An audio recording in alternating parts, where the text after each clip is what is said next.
I love to do research. I especially love to go places, It's like I have a series, the Sharp and Donovan series that takes place in Ireland. So, get on my Aer Lingus flight and go to Ireland. That's great research.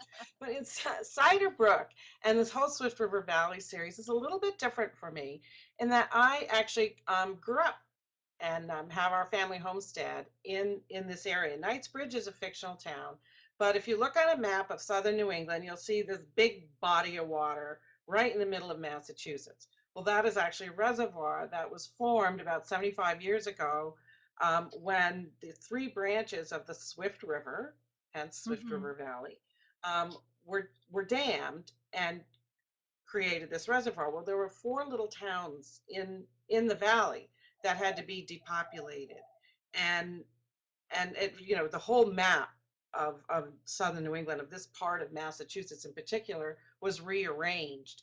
And so for me, this was home. This is where I grew up, and I grew up with people who had been displaced, and you have these little little towns on the edge of the reservoir. And I grew up right on the western edge.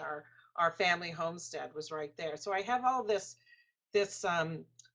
just this knowledge that I picked up just from being from there, from living in this little town, growing up in this little town, climbing a tree and sitting up on my branch and writing and looking out across the protected wilderness towards the Quabbin Reservoir.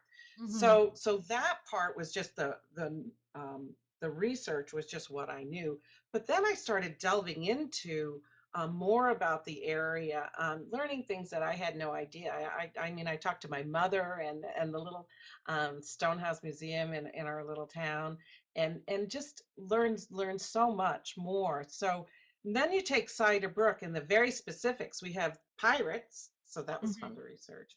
The Yeah. real pirates, and it's fun to think about, oh, Johnny Depp and Jack Sparrow, but what was the real life of pirates? And we have Samantha coming to this little town looking for pirate treasure. And so I started to research, well, could that have happened 300 years ago? Could a pirate have come what was the wilderness Hmm. 300 years ago when the pirates were roaming the East Coast?